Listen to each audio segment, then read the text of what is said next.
नमस्ते। पिता की अनुपस्थिति एक बुरे पिता होने से बेहतर है, क्योंकि अगर आपके पास एक बुरा पिता, अपमानजनक पिता या असंवेदनशील पिता है तो यह अधिक असुरक्षा की ओर ले जाएगा। आप और अधिक असुरक्षित हो जाएंगे और फिर आप अपने घर के बाहर सुरक्षा की तलाश करेंगे।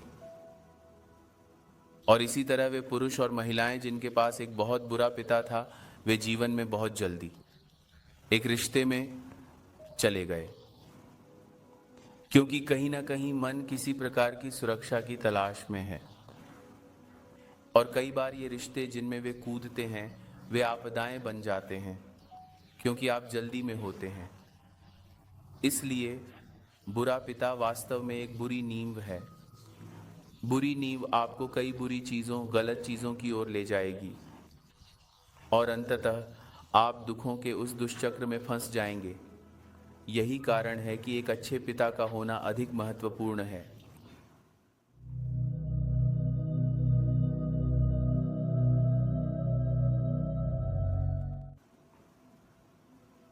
अगर पिता अनुपस्थित है तो यह ठीक है। कई बार तलाक के कारण, जल्दी मृत्यु के कारण पिता अनुपस्थित होते हैं। यह पूरी तरह से ठीक है। लेकिन एक बुरा, दुर्व्यवहार करने वाला पिता वास्तव में एक बहुत बहुत दुर्भाग्यपूर्ण चीज है।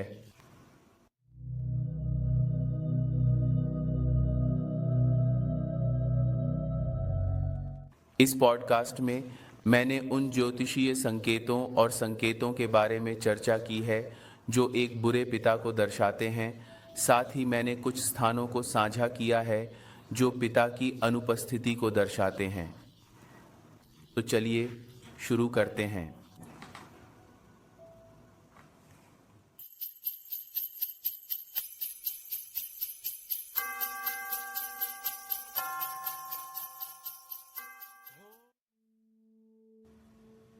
एक बुरे पिता का होना वास्तव में मूल निवासी के लिए एक अच्छा प्रारंभ नहीं है। बिना पिता होना एक बुरे पिता होने से बेहतर है, क्योंकि एक बुरा पिता आपके जीवन में कई आघातकारी घटनाओं की ओर ले जाता है। आप हमेशा असुरक्षित रहते हैं और यह असुरक्षा अंततः जीवन में जल्दी विवाह या जल्दी संबंधों की ओर ले जाती है। और कई बार यह संबंध भी आपदा में बदल जाता है, क्योंकि आप गलत साथी का चयन कर लेते हैं। और यह सब इसलिए होता है क्योंकि आपके पास कभी अच्छा प्रारंभ नहीं था, आपके पास कभी अच्छी नींव नहीं थी।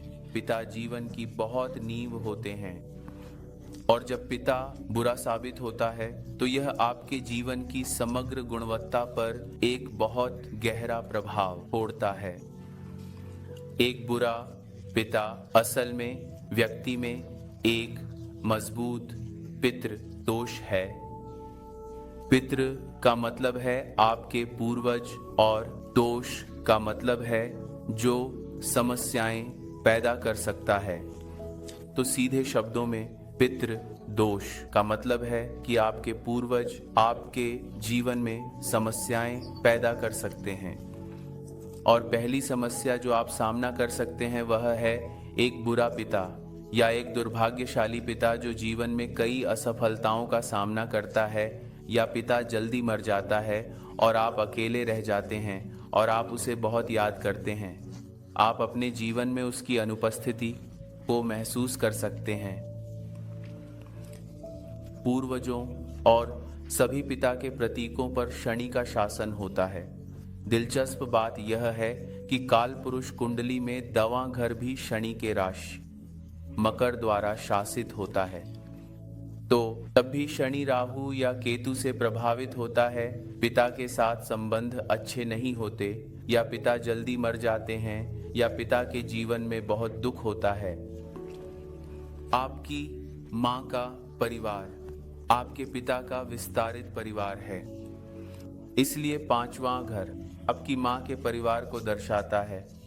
पांचवां घर चौथे घर के दूसरे स्थान पर है और दूसरा घर परिवार का घर है।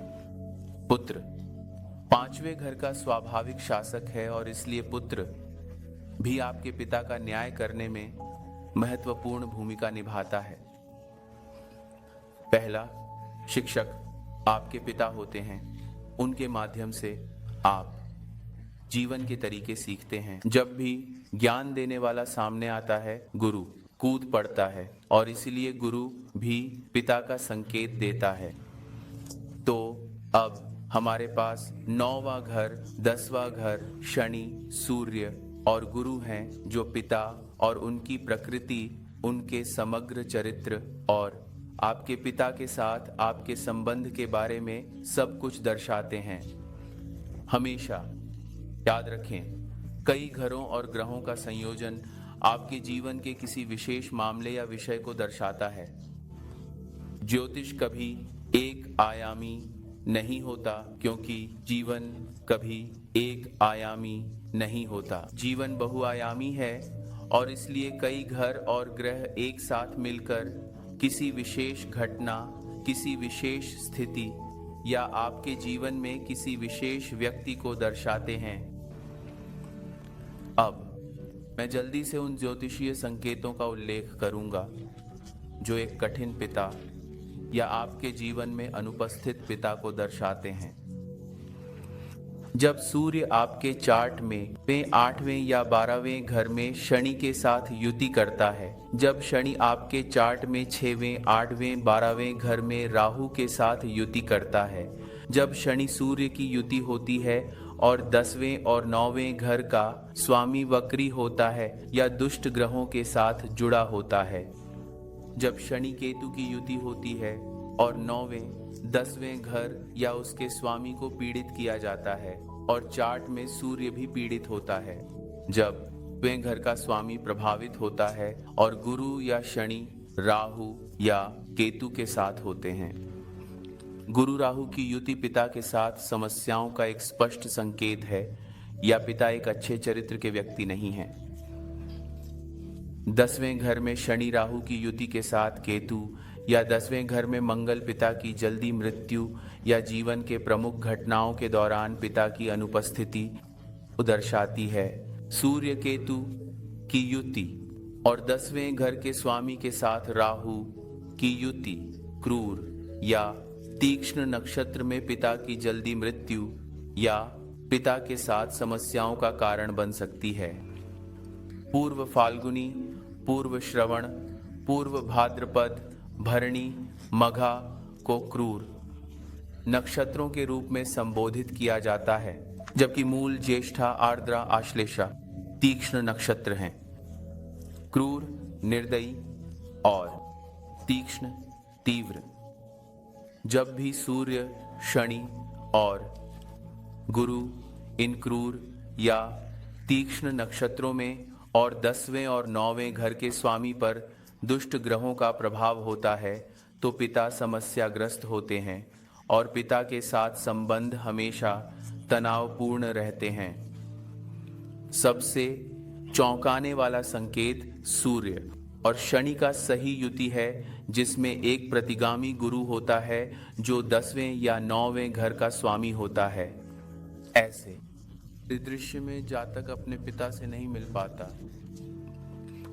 मैंने एक ऐसा वास्तविक उदाहरण देखा जहां 10 दिन की एक छोटी बेटी अपने पिता से संपर्क खो बैठी। उसकी माँ ने तलाक ले लिया और उसने बच्ची को ले लिया, फिर कभी नहीं दिखाई दी। उसकी कुंडली में मैंने इन संयोजनों का अवलोकन किया, अर्थात सूर्य शनि की युति और घर का स्वामी गुरु प्रतिगामी। संभावना है वह कभी अपने जैविक पिता को नहीं देख पाएगी, क्योंकि ये संयोजन यह भी संकेत करते हैं कि उसमें एक मजबूत पितृदोष है।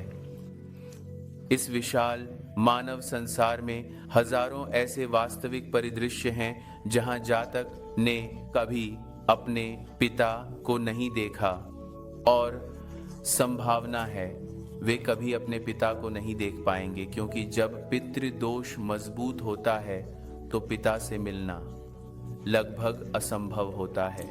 हालांकि यह मामला बच्चे की समग्र प्रक्रिया और प्रगति को प्रभावित नहीं करता है। बच्चा अपने बाकी दोस्तों की तुलना में बहुत तेजी से बढ़ता और परिपक्व होता है। बच्चा जीवन में जल्दी जिम्मेदारियां लेना सीखता है और इस प्रकार यह गुण उसे जीवन में अधिक सफलता प्राप्त करने में मदद करता है।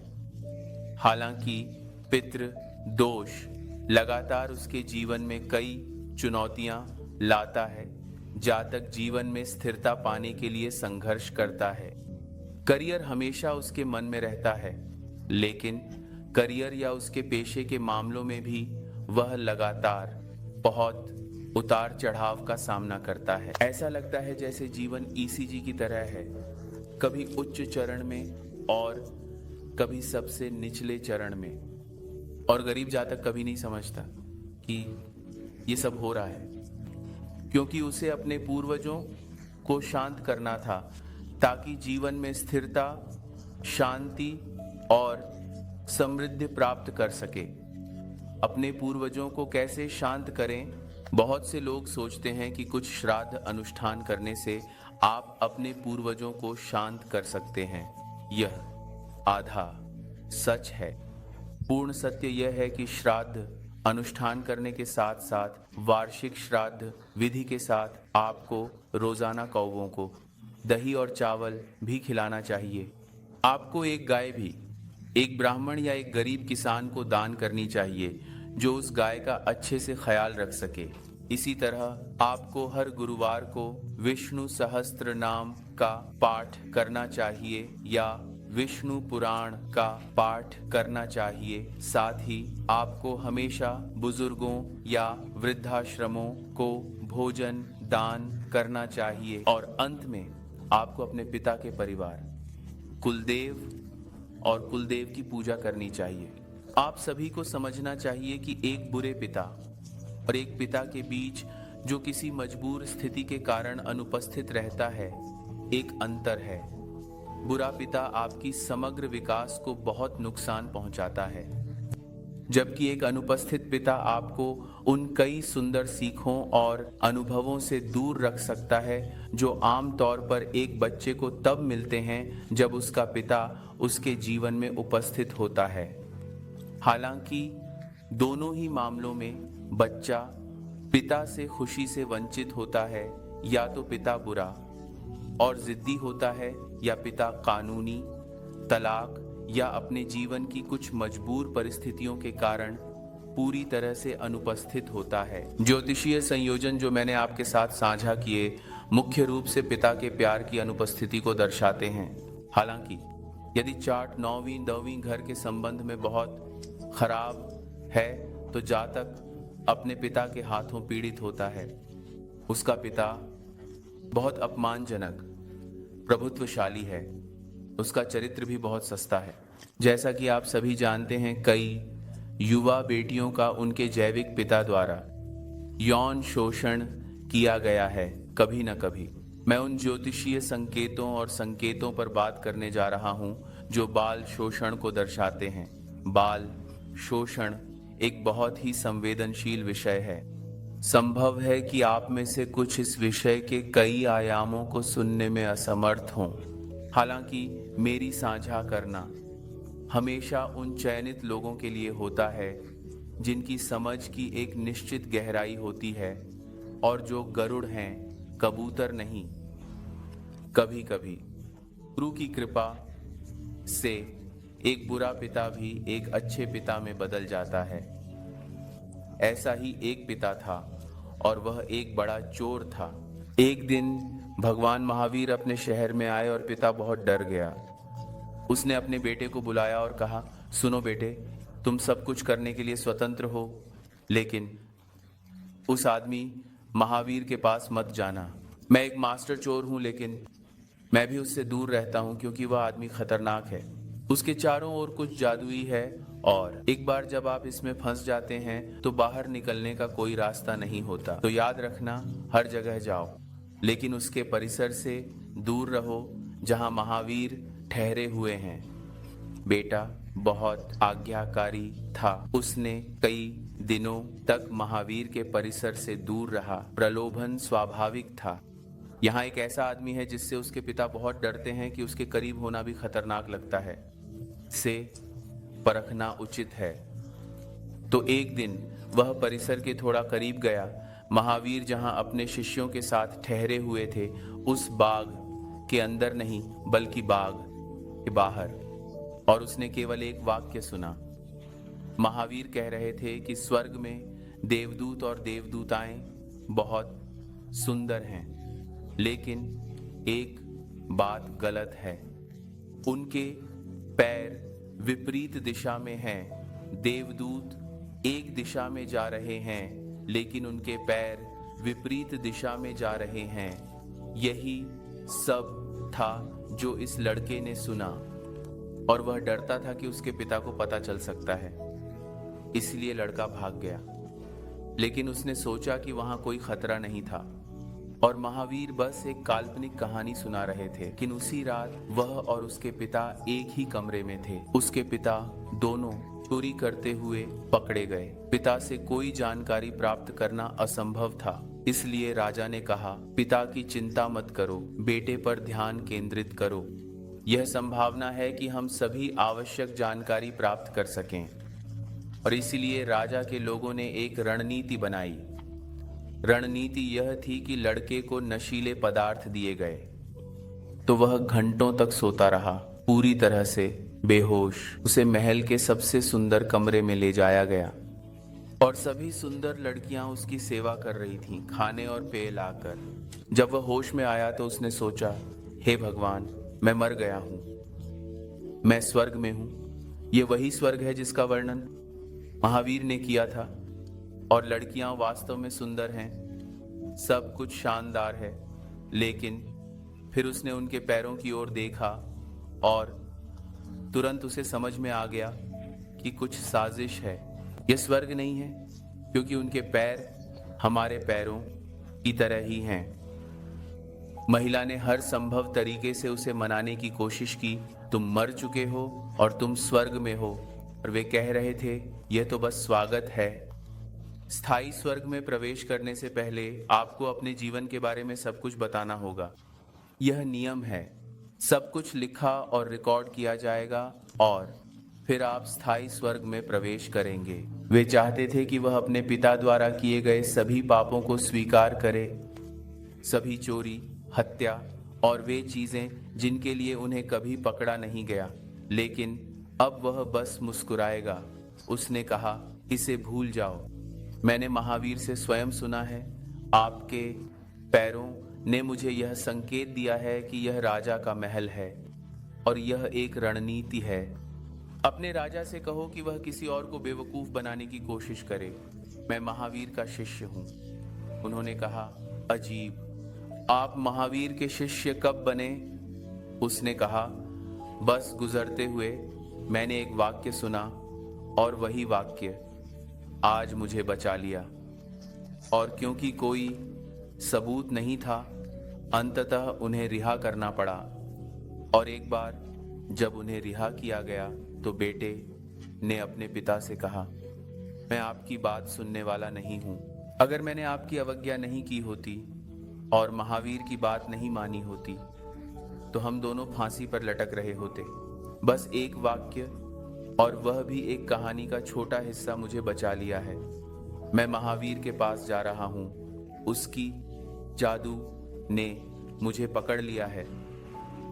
और युवा लड़का महावीर का महान शिष्य बन गया। उसने महावीर से कहा, आपने मुझे बचा लिया है, अब मुझे एक नई जिंदगी दीजिए, क्योंकि मैं सिर्फ बचना नहीं चाहता और चोर और हत्यारा बना रहना चाहता हूँ। ये अच्छा था कि मुझे पकड़ा गया।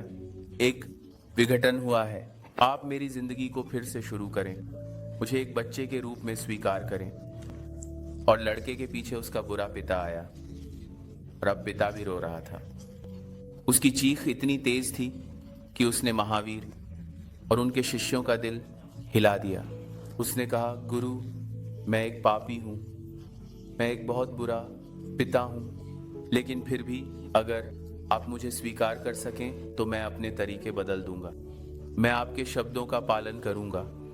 महावीर मुस्कुराए और कहा, जब आप अपनी गलतियों को आत्मज्ञान करते हैं, जब पछतावा होता है, तो जीवन स्वाभाविक रूप से बदलने लगता है। मैं यहाँ बुराई को अच्छाई में बदलने के लिए हूँ। आपका स्वागत है। बुरा पिता, जो अब बुरा नहीं था, महावीर के पैरों को छूता है और महावीर ने अपने हाथ को उसकी पीठ पर रखा। बस एक हल्का स्पर्श और पूरा शरीर कंपन करने लगा। पुराना बुरा पिता मर चुका था और एक नया अच्छा पिता बन रहा था। उस रात लड़के के पिता ने बहुत रोया। हर आंसू की बूंद उसे इस मानव जीवन की वास्तविकता और उद्देश्य के करीब ला रही थी। हमेशा याद रखें, हर संत का एक अतीत होता है और हर सिनर का एक भविष्य होता है। हम सभी पापी हैं, लेकिन हमारे सभी का एक भविष्य है, क्योंकि ब्रह्मांड तब तक नहीं रुकेगा जब तक कि यह आपको एक नए व्यक्ति, एक नए आदमी में नहीं बदल देता। आपका पिता बुरा हो सकता है, लेकिन आपको हमेशा उसे एक मौका देना चाहिए। आपको निर्णयात्मक नहीं होना चाहिए, बल्कि आपको अवसर का सामना करना चाहिए और उसके प्रति करुणा दिखानी चाहिए। कौन जानता है कि उसने किस तरह की परिस्थितियों और समस्याओं का सामना किया होगा। जब तक उसने कोई गंभीर अपराध नहीं किया है, आप हमेशा उसे माफ कर सकते हैं। जब आप माफ करते हैं तो आप हल्का महसूस करते हैं और फिर आप आगे बढ़ने में सक्षम होते हैं, और जब आप आगे बढ़ते हैं तो आप जीवन में बढ़ने और प्रगति करने में सक्षम होते हैं। इसलिए कुंजी स्वीकृति और माफी है। हमेशा याद रखें, जो कुछ भी आप अब अनुभव कर रहे हैं वह आपके पिछले जीवन में किए गए कार्यों का परिणाम है। तो अगर आप एक उज्जवल भविष्य और एक अधिक सकारात्मक जन्म जीवन चक्र देखना चाहते हैं, तो यह आवश्यक है कि आप इस वर्तमान क्षण में अधिक जागरूकता लाएं। याद रखें, एक जागरूक व्यक्ति पल दर पल जीता है। वह हमेशा इस वर्तमान क्षण में होता है। याद रखें, जो आप अब करते हैं वही आपके भविष्य के जीवन के मार्ग को तय करेगा। अभी के लिए इतना ही। अपने ध्यान पर ध्यान केंद्रित करें। ध्यान केंद्रित करें अपने जप में निरंतरता बनाए रखने पर, और बाकी सब अपने आप होगा। जय श्री गणेश, जय गुरु।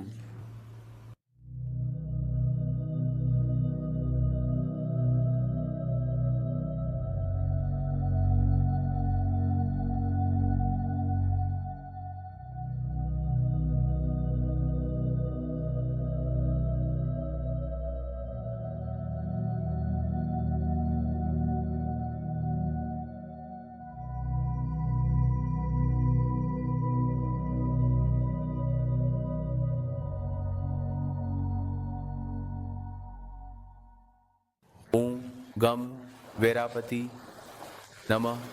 एयुम गम गणपति नमः। ओम गम गणपतये नमः।